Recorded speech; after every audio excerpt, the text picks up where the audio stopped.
It's a very practical thing to paint in New York. You meet so many interesting people. It's a good place to forge a career from.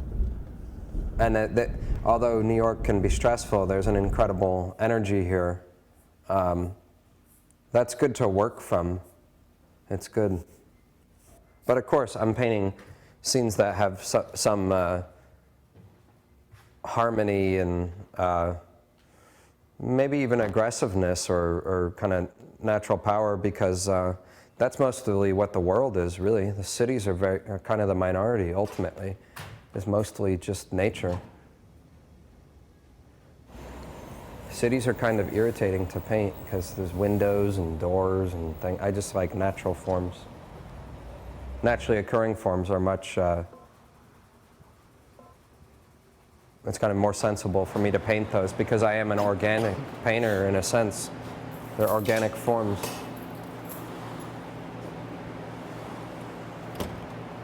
I didn't mean organic like organic foods, though.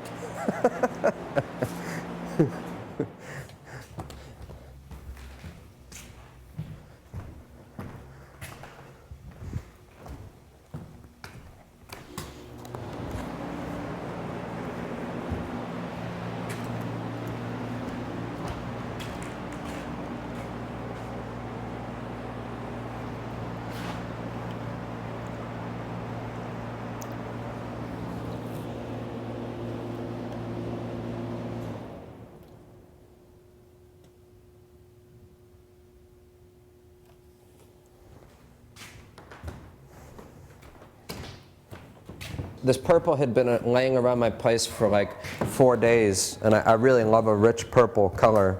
No, I just poured it in this area, and it migrated all the way over here, and then it went up into this area that I really loved, so it's kind of screwing it up. But then I can choose to think about it a different way and see, okay, well, it's kind of adding more depth there. And who cares ultimately, because I could pour more fluorescent or neon orange over that purple and subdue it, or I could just let it be, you know. It just completely changes the context of the painting by pouring something on it.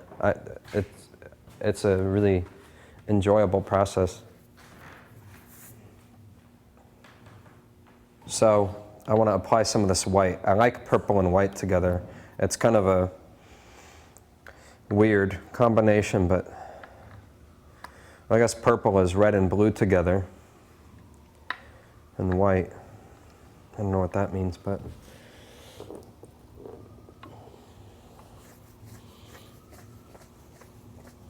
yeah, because it makes a violet in a way.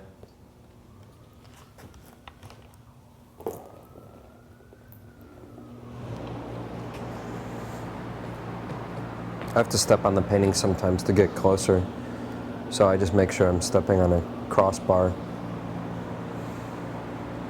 Okay.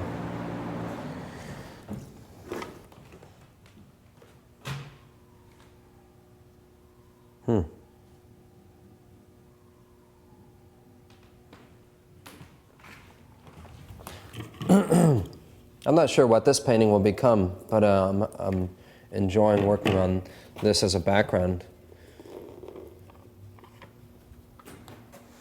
I like the combination of blue and white together. I kind of think of Matisse paper cuts from his later work sometimes with blue and white, or the colors from Greece, you know, Greek houses, or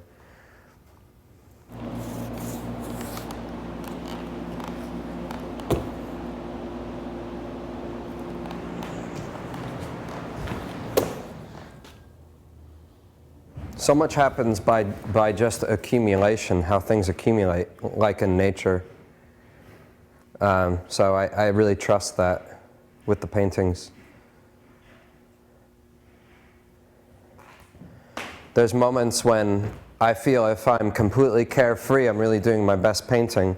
And there's moments then if I'm very detail-oriented, I'm also doing my best painting. So it's kind of back and forth. There can also be times where I feel like I'm being too detailed-oriented and not painting at all. just trying to get something right, which never makes for an interesting painting, really. It's more about opening up a new experience.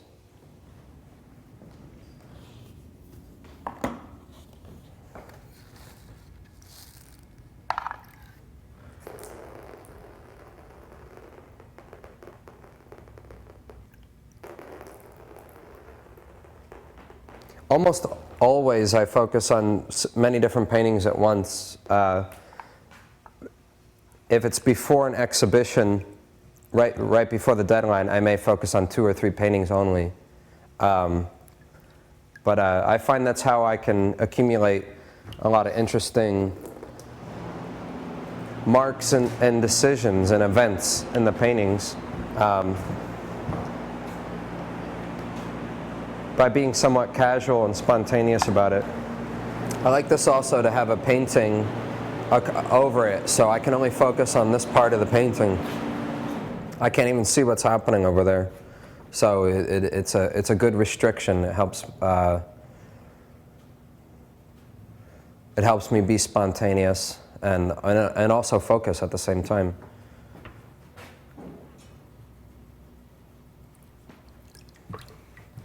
And I really love painting on the sides of paintings. It's kind of strange, but I like it anyway.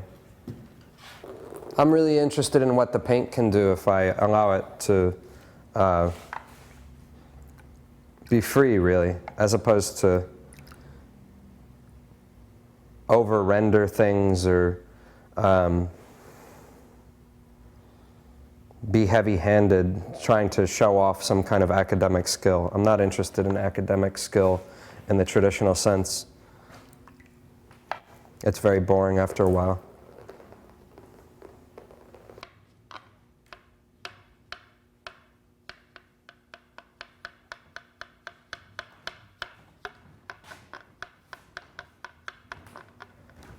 Yeah, I don't like to be in my mind so much when I'm painting. I like for the colors to really have a kind of immediate interaction, and I respond to them, as opposed to controlling the situation. I'm interested in spontaneous moments. Well, I like for the paintings to be pictorial, because otherwise they'd be so abstract, they wouldn't be clear. So, yeah, I find it important that they relate to a picture. It's not really the time to do expressionistic, abstract paintings. I'm not really interested in that. I like to kind of do both, work with an image and do expressionism of some sort. My earlier works had been kind of formless and very much about art brut, and very much about pastel, childlike colors and things. So when I decided to do some of the paintings of Europe and using that kind of subject matter and landscape in general, we thought it was a great idea because I'm kind of, the way I'm painting, and then the quote-unquote traditional subject matter of landscape or a scene of Europe or some place in Norway or something, they don't really have much to do with each other, but together they form an important contrast. I kind of like giving people what they're not ready for and what they are ready for at the same time, 50-50. I like that. It's kind of familiar but disorienting, and I like that combination. It's kind of like artists like Gerhard Richter is working with this familiar sense of photorealistic painting, but also obscuring the images, and when he obscures the images, they're just incredible.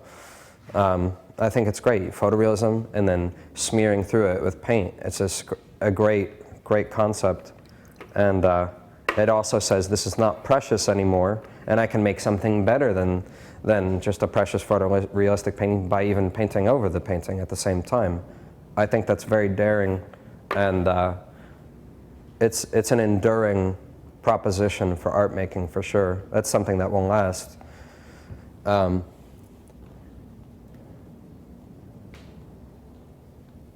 He's someone who's influenced my work a great deal.